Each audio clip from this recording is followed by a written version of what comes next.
Estamos de volta com Papo de Boleiro.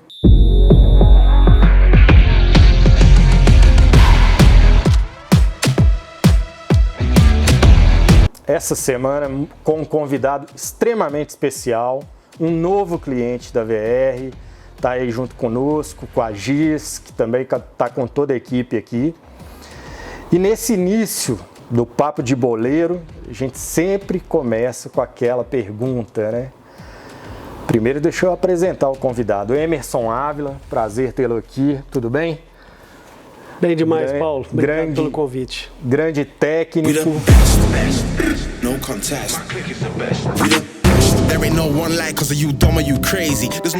Já dirigiu Cruzeiro na base, Seleção Brasileira, Ipatinga, subiu com Ipatinga. Tem um vasto currículo, esse ano estava no Goiás fazendo um belo trabalho também. Ganhou Copa Verde no Goiás. Mas eu quero saber, Emerson, como você chegou no mundo da bola? Desde pequeno, vamos voltar lá atrás. Como é que começou essa ligação com o futebol, com a bola? Como é que foi? Vamos ver se a bateria das câmeras vai ser suficiente, né? Bom, vamos lá atrás, né? Eu, como quase todos treinadores de futebol que estão hoje no mercado, eu sempre tive um desejo enorme de ser jogador de futebol. Muitos conseguiram, muitos tiveram carreira de muito êxito. Eu não consegui, eu joguei futsal, eu joguei algum período muito pequeno da minha vida esportiva no Santa Teresa. E eu vi que as coisas não estavam caminhando bem, eu falei, deixa eu estudar, porque não vai dar para arriscar isso aí não, que acho que vai ser desgastante e não vou obter o resultado que me interessa. Eu saí então e me formei em Educação Física. Quando eu entrei para a Escola de Educação Física, eu tinha um objetivo muito firme, que era de ser treinador de futebol um dia. E ainda na Escola de Educação Física, eu fui convidado para trabalhar no mesmo Santa Teresa, como preparador físico na época, através de um grande amigo do futebol e também um contemporâneo de faculdade. Iniciei no Santa Teresa, eu fiquei 2 anos por ali como preparador físico. E saindo do Santa Teresa, eu recebi um convite para ir para o Sub-15 do Cruzeiro. Na época nem falava Sub-15, né? Falava infantil. Sim. Isso em 96. Então eu fui, achei, agora é minha oportunidade. Como preparador físico? Não, como treinador, como nesse técnico? caso, como treinador. Ótimo. Foi através, inclusive, de um outro grande amigo que eu tenho no futebol, que é o Ney Franco. O Ney havia estado por um período pequeno no Sub-15 do Cruzeiro e foi promovido ao Sub-17 e deu a vaga. Deu a vaga, ele entrou em contato comigo, eu me reuni com ele, com o Chafi Felipe, na época, que era o diretor da base do Cruzeiro, e assumi o cargo de treinador. Fiquei na base do Cruzeiro de 96 até 2004, quando fui promovido ao profissional do Cruzeiro como auxiliar do clube, né? Naquela época, os clubes ainda não tinham muito essa proposta de ter um auxiliar fixo, uma pessoa da casa. Verdade. E quando o Levir Coupe veio para o Cruzeiro em 2005, ele que implantou essa nova metodologia, se é que a gente pode dizer assim, de ter uma pessoa do clube que entende os processos do clube, que conhece os atletas, principalmente da base do clube, para poder facilitar o processo de transição. E ele falou com o Maluf que queria uma pessoa com esse perfil. O Maluf entrou em contato comigo e eu estava na Taça São Paulo, já falei, só você fala a hora que apresenta aí que eu estou indo, Maluf. Então eu comecei ali com o Levi, agradeço muito a ele essa oportunidade. Fiquei no profissional do Cruzeiro ali como auxiliar fixo durante 2 anos. Nesse meio tempo aí passaram vários treinadores, começou com o Levi, depois veio o PC Guzmão, veio Oswaldo de Oliveira, Paulo Autuori. E na chegada do Paulo Autuori, quando ele saiu, eu tive a minha primeira oportunidade de dirigir um jogo oficial como treinador da equipe principal do Cruzeiro.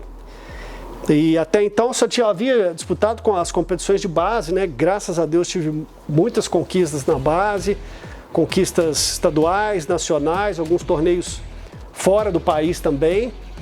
E quando eu estive no profissional, continuei um processo ali de amadurecimento para chegar a dirigir aí a equipe do Cruzeiro em 2007. E essa primeira oportunidade, ia te perguntar agora, você já citou em 2007, essa primeira oportunidade que você teve na saída do Paulo Autuori, foi já naquela final de 2007 do Mineiro? Sim, foi naquela final do Mineiro. A gente havia perdido o primeiro jogo por 4-0, né, para o Atlético. Na verdade, o Cruzeiro entrou com a vantagem dos dois resultados iguais. E naquela semana o Paulo não quis continuar por uma série de motivos e acabou que o Maluf falou, ó, domingo, o segundo jogo, fica com você aí, você conhece bem o elenco, nós vamos precisar de atletas da base, porque no jogo do 4-0 a gente teve, acho que se não me engano, duas ou três expulsões, o Fábio se contundiu no lance que ele chocou com a trave, enfim, a situação era bem complicada, a gente conseguiu mobilizar os jogadores. Nós usamos naquela oportunidade... Uma excelente partida, eu me lembro muito bem, foi 2-0, né? Foi 2-0, a gente usou vários atletas formados no Cruzeiro, né? Se eu conseguir lembrar aqui, vamos pegar desde lá de trás, nós tínhamos Jonathan, nós tínhamos Luizão, zagueiro, nós tínhamos o Maicon, que hoje está no Vasco, também na zaga. E aí tínhamos Ricardinho, formado no clube, Léo Silva, formado no clube, Giovanni, formado no clube, Guilherme, que foi uma aposta nossa de colocar ele nesse jogo, e ele fez um dos gols, fez o primeiro gol, e o Wellington, zagueiro também, que a gente usou, fez o segundo gol, a gente conseguiu vencer por 2-0, não alcançamos o objetivo, que era ser campeão, mas acho que pelo menos deu uma melhorada no quadro, que estava realmente muito ruim. Logo depois disso chegou o Dorival Júnior no clube, foi a nova contratação para iniciar o Campeonato Brasileiro e nós ficamos ali alguns jogos, fiquei junto com ele ali, ajudando nesse processo todo de transição aí, né? E na metade do ano eu recebi um convite para ir para o Ipatinga, para seguir a Série B, né? O Gilson Kleina tinha tido uma proposta para ir para algum time de São Paulo que eu não me recordo e acho que, se não me engano, estava na 8ª rodada. Eu achei que era uma boa oportunidade de fazer meu primeiro trabalho solo, vamos dizer assim. Então eu fui, o objetivo inicial, eu lembro como se fosse hoje, o presidente me passou, nós só não queremos cair para a Série C, o que vier disso aí é lucro para nós. E a gente foi ali, começamos meio tropicando ali aqui, mas conseguimos algumas sequências boas de vitórias e acabamos subindo em Ipatinga para a Série A do Brasileiro. Fomos vice-campeões brasileiros daquele ano, o Coritiba foi o campeão. E para mim foi um marco muito importante e o que deu aí pelo menos uma notoriedade no cenário nacional. A Série B é muito vista, né, por muita gente. Com certeza. E dali começou a surgir algumas outras situações. Eu saí dali no início de 2008, fui para o Grêmio Barueri, que estava com uma estrutura muito boa, um apoio muito forte da prefeitura, disputamos o Campeonato Paulista.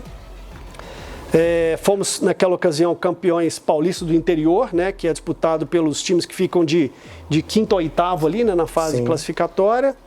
Entramos na Série B com um time forte e eu segui, talvez, sei lá, umas 10 rodadas com o Barueri e saí ainda durante a sequência do campeonato.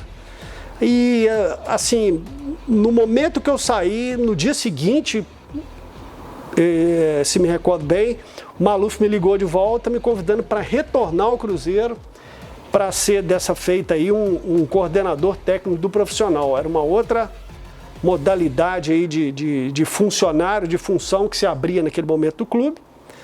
E eu estava com 2 filhos ainda pequenos, eles tinham se mudado para Barueri comigo. Eu achei que seria um passo um pouco que atrás na carreira de treinador, mas para minha família seria muito positivo voltar para Belo Horizonte. Então eu voltei, fiquei ali mais um período como coordenador técnico do Cruzeiro. A gente, nesse período aí, quando eu retornei, estava o Adilson como treinador, Adilson Batista. Depois do Adilson veio o Cuca. Veio o Cuca? Acho que foi o Cuca, sim. Foi 2009, então você retornou 2009. 2008, na verdade 2008. Então eu fiquei 2008, 9, 10 e 11. E nesse período passaram mais alguns treinadores. O Joel Santana foi um desses que esteve lá com a gente. E em 2011, na saída do Joel Santana, o clube queria que eu ficasse como treinador, dessa vez como treinador não interino, mas seguisse como treinador na sequência do Brasileiro. Nós tínhamos um elenco com alguns problemas de relacionamento, problemas físicos, mas enfim, fizemos um campeonato ali com muitas dificuldades.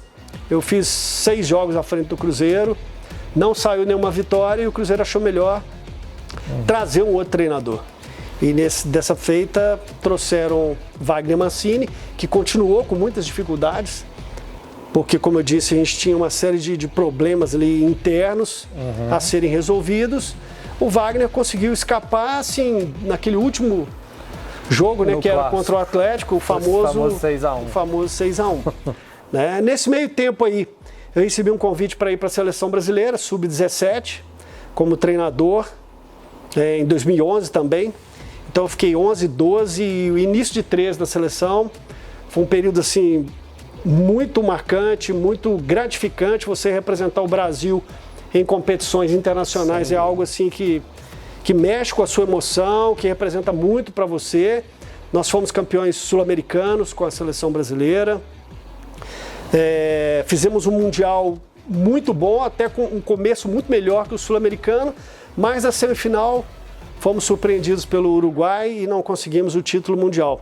Mas segui na seleção ainda por mais um breve período e saí em 2013.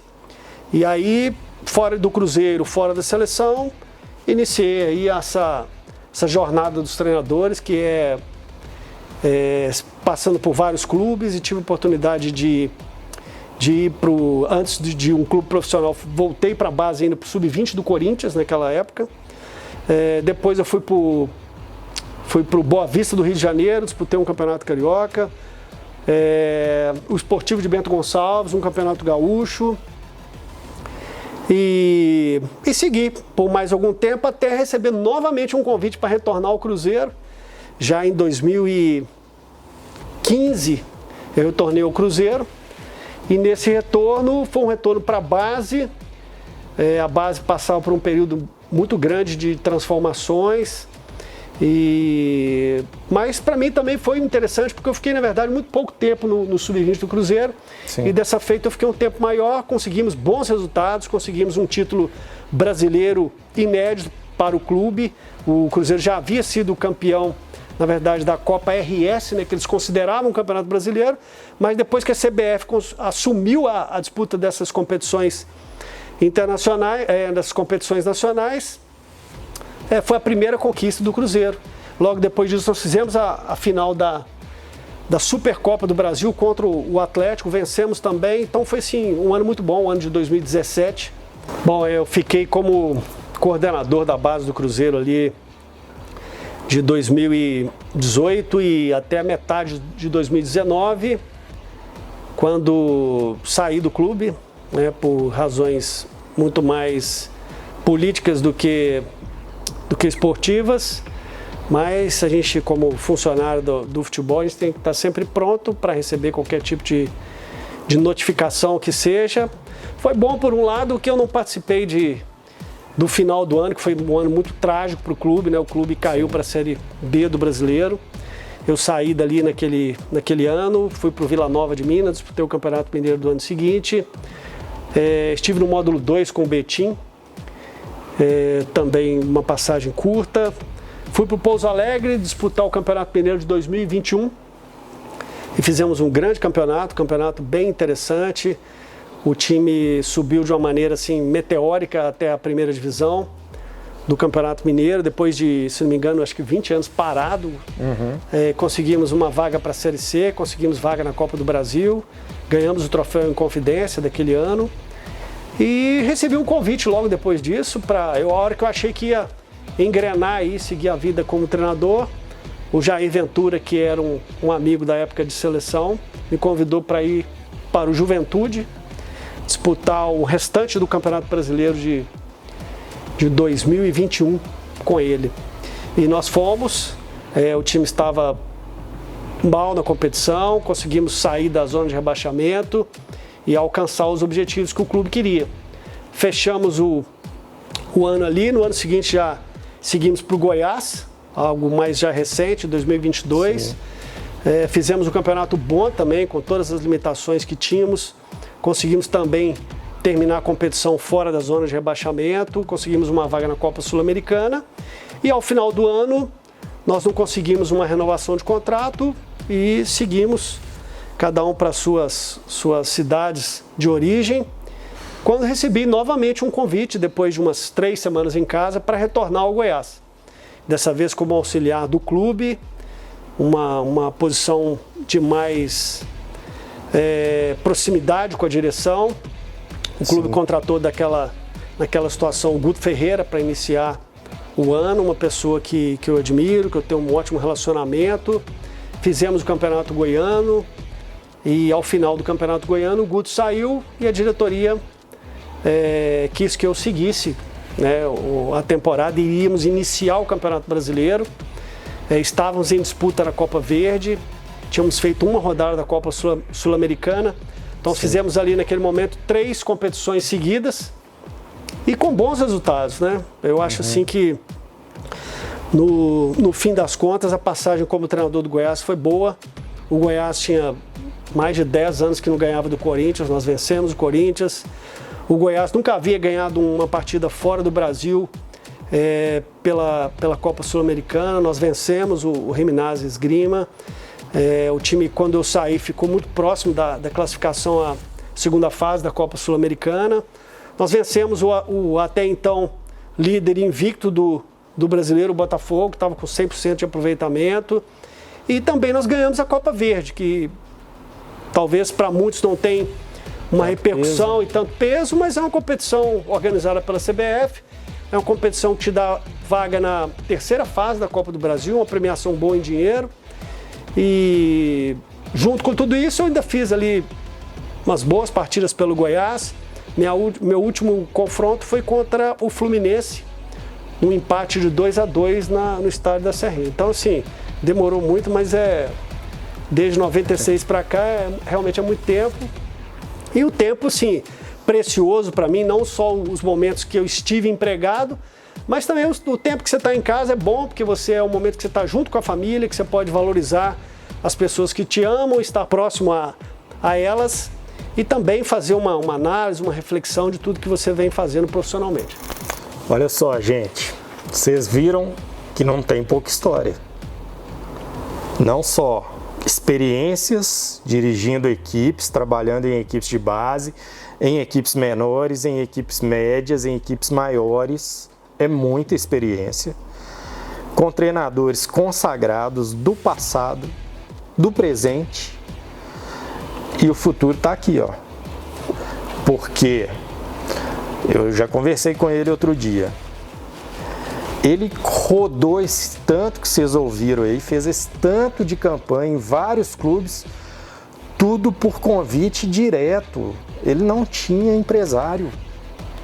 Não tinha empresário na carreira dele. Ele conseguiu tudo sozinho. Eu falei, Emerson, isso é um fenômeno, velho. Fenômeno, porque isso daí é o teu trabalho falando para todo mundo, mostrando para todo mundo o que você é capaz de fazer.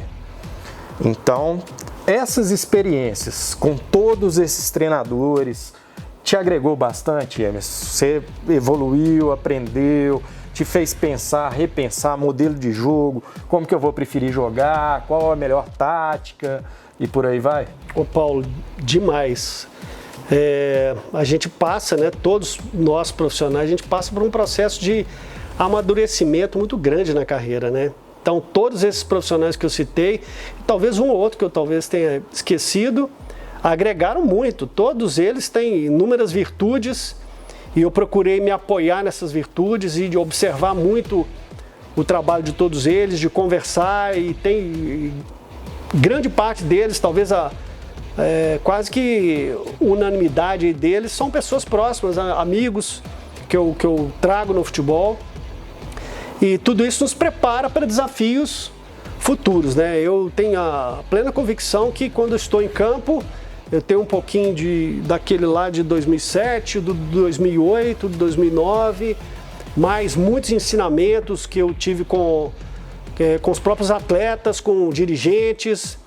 Eu acho que todo mundo tem que estar sempre aberto ao aprendizado, né? E continuo ainda crescendo, continuo buscando evolução na minha carreira, buscando mais conhecimento. O futebol, se é que a gente pode considerar que é uma ciência mutável que a todo instante a gente verifica aí novidades, situações novas para muita gente. Então, assim, nenhum dos meus trabalhos foi igual ao anterior.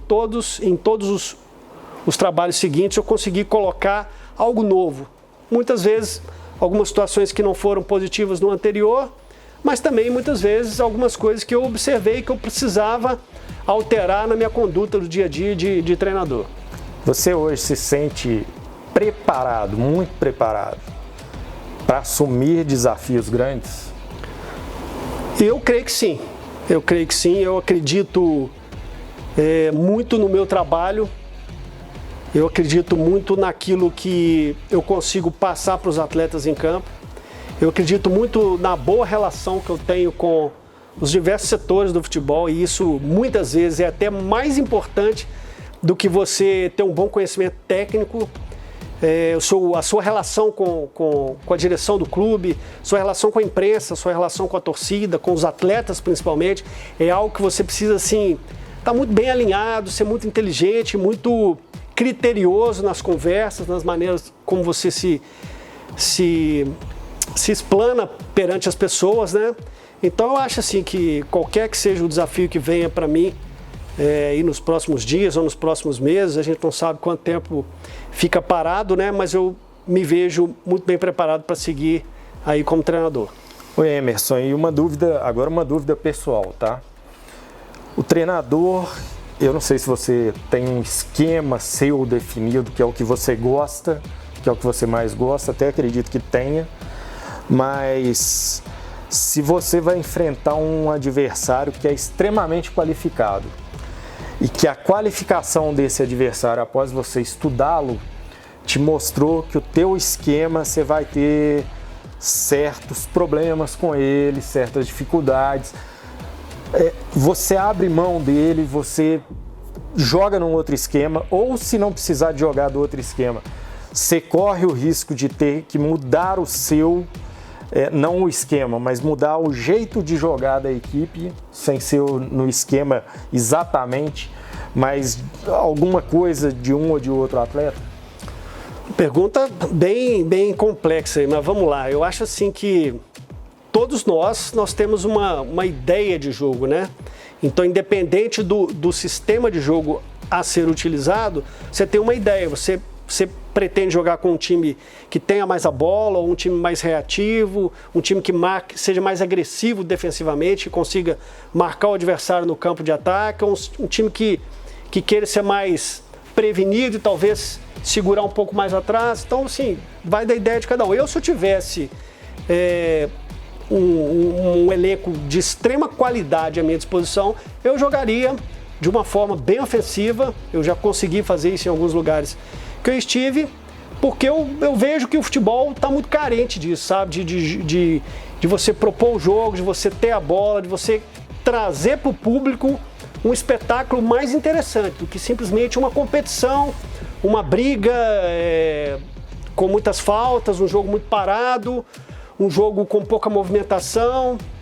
Então eu valorizo muito ter a bola, valorizo muito você criar situações ofensivas ao invés de se defender e buscar ali uma situação de contra-ataque. É claro que cada um luta conforme as suas armas. Se eu estiver numa situação de uma inferioridade muito grande ao adversário, talvez não seja a melhor estratégia ter um jogo talvez tão agressivo como esse que eu citei. Vamos pegar agora o exemplo mais recente, que foi o Goiás.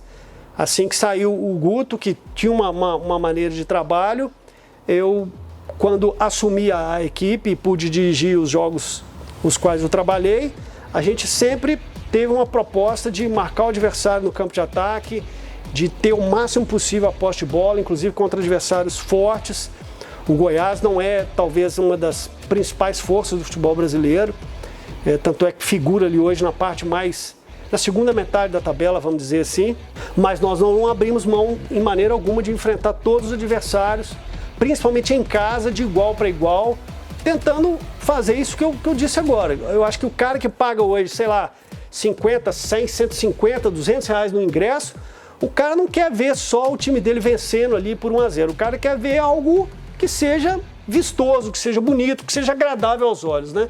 Então eu tenho pensado muito dessa forma, mas a gente não pode pensar nisso sem eficiência, né? Então, assim, são duas coisas que tem que caminhar juntos para que você consiga ter êxito, ter sucesso e também apresentar um bom espetáculo. No final das contas, o equilíbrio no final ali da equipe prevalece. Pesa muito, né? Prevalece. Com certeza. Inclusive, Emerson, às vezes o torcedor, né? É uma curiosidade de torcedor também, que eu vejo muito, às vezes o torcedor fica assim, mas aquele outro lá que está no banco é muito melhor que o que está jogando e o treinador escalou aquele que está jogando.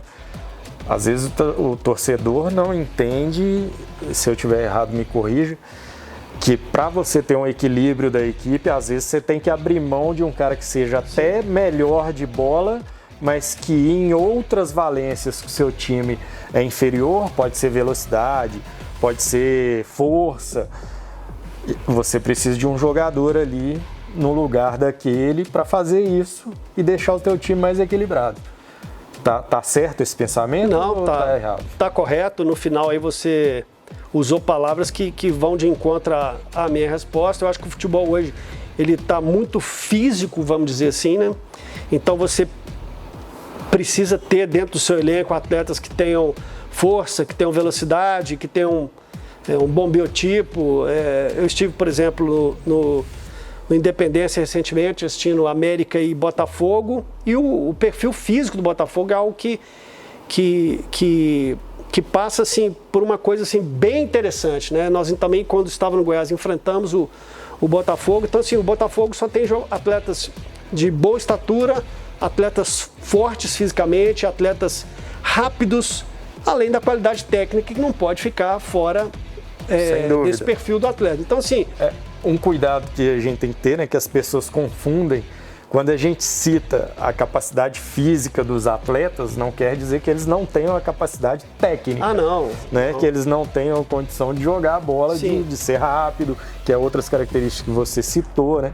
É só para o torcedor compreender bem lá do outro lado, porque... Inclusive, o conteúdo técnico é o mais importante, né? Sem dúvida nenhuma. Não adianta você ter um atleta forte, rápido, mas que com muita dificuldade para jogar, com a bola no pé, vai te dar trabalho. Então, assim, se fosse para escolher um dos dois lados, eu escolheria os critérios técnicos, mas é muito importante hoje que você tenha as duas coisas em mãos, né? Então, assim, quando você consegue aliar a qualidade técnica do jogador com a sua capacidade de inteligência de jogo e também as questões físicas, você tem um atleta próximo daquilo que vai atender as suas necessidades como treinador ali para dentro do seu modelo de jogo. E você pegou, Emerson, uma fase de transição, eu creio, né, que você iniciou em 96. 96, e muito na base também, né? O seu trabalho inicial. Então, assim, você pegou uma fase, eu acredito, né, de uma transição de futebol. Porque antigamente o preparo físico não era tão, tão assim, trabalhado, vamos dizer, né? Lógico que ele era importante, mas ele não contava tanto como ele conta hoje. E você pegou esse processo no meio, né, de evolução da preparação física, de todos os dados dos atletas para você ter durante a semana para escalar um time. Hoje, se você vai ter um treinamento, você sabe exatamente o que cada atleta deve fazer para que ele não se machuque, para que ele renda bem, para que ele tenha um descanso depois e recupere. Tudo isso é pensado hoje, né? Às vezes nem passa isso na cabeça do torcedor. Mudou muito, Paulo. Assim, o futebol hoje tem inúmeros departamentos que junto ao trabalho do treinador, do preparador físico, que já são figuras mais, vamos dizer assim, antigas dentro do processo do futebol, vieram para trazer ferramentas a mais para você conseguir ter um bom ambiente de treinamento, para você ter uma equipe competitiva em campo. Então, hoje, qualquer equipe profissional que você for aí, de Série A, de Série B do brasileiro, eles contam com 4, 5 fisiologistas, da mesma forma 4, 5 analistas de desempenho, analistas de mercado que ajudam nas contratações, a área da preparação física, da nutrição, da fisioterapia, são departamentos que avançaram demais porque tem muito a ver com a ciência, né? Então, a tecnologia trouxe uma modernidade ao futebol que em 96 era você, seu treinador, seu preparador físico, o treinador de goleiros e pronto, vamos para o campo e vamos fazer o trabalho em busca do que naquela época era para nós novidade. Eu lembro como se fosse hoje. Eu como treinador do Sub-15 do Cruzeiro, o Levi era o treinador em 96 do clube, coincidentemente. Eu pendurava ali no alambrado da Toca 1 ali para ver os treinos do Levi, depois os treinos do Paulo Autuori, os treinos do Filipão, que foram pessoas que eu observei enquanto treinador da base. Mas todos eles ainda de uma forma muito inicial ainda, né, não contavam com esses recursos todos que hoje o futebol carrega. Então, assim, o futebol mudou muito, mudou sobre todos os aspectos, não só a maneira de jogar, né, os sistemas de jogo, né, como você citou anteriormente. Quando eu entrei para o Cruzeiro, por exemplo, o que se mais utilizava era o 4-4-2, né, com 2 atacantes, aí depois... na Copa de 90, né, veio aquela ideia muito europeia de usar 3 zagueiros, e o Brasil até então não tinha muito esse perfil de equipe. Aí nós começamos, e algumas equipes que eu montei também jogavam com 3 zagueiros, aí depois voltou para o 4-4-2, num losango ali no meio, com 3 volantes. Passando disso, aí veio um 4-3-3, enfim, assim, mudanças de ordem tática, né, também surgiram, sim, bastante ao longo desse tempo. E vão surgir coisas novas ainda. As pessoas às vezes acham que não tem mais nada para aparecer de novo no futebol. Mas tem, com certeza, nos próximos anos, aí eu não tenho dúvida que vai surgir muita coisa interessante ainda para agregar esse universo do futebol. Uma outra pergunta, Emerson, para a gente até finalizar, e é uma pergunta que eu creio que seja talvez a mais difícil de todas. Porque eu, como assessor, eu tenho a oportunidade de trabalhar com técnico, eu tenho a oportunidade de trabalhar com atleta que já está formado, eu tenho a oportunidade de trabalhar com atleta que está em formação, eu tenho a oportunidade de ter contato com vários empresários. E então, assim, uma dúvida gigante que hoje acontece muito no futebol. Os atletas consagrados, alguns deles, eu não vou citar nome para não falar de ninguém, mas em geral, eles fazem um trabalho extra-clube, cuidando da preparação física. Eles costumam fazer isso. Aí o atleta que está lá em formação, iniciando, ele vê naquele jogador um grande ídolo, um grande exemplo, e ele quer fazer também. E nós acabamos de falar aqui que hoje no clube é tudo programado para que o atleta trabalhe no limite dele, mas não extrapole, porque o descanso é necessário, porque uma série de coisas é necessária. Ao mesmo tempo, no clube você está trabalhando com 30 atletas ali no mínimo. Então não dá para você, talvez, trabalhar especificidades, algumas coisas mais pontuais de características de cada um, de posição ou de... por aí vai. E esse trabalho o atleta consegue fazer no particular fora do clube. E aí, faz ou não faz? Qual a tua avaliação dentro da experiência que você tem? Realmente você deixou a mais complicada para o final, né?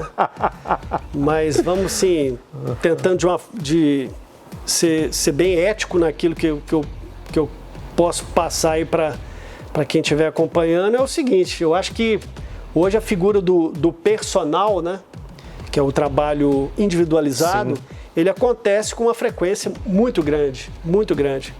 Então, os momentos em que o atleta está fora do clube, eles não são, muitas vezes, acompanhados pelas pessoas do clube.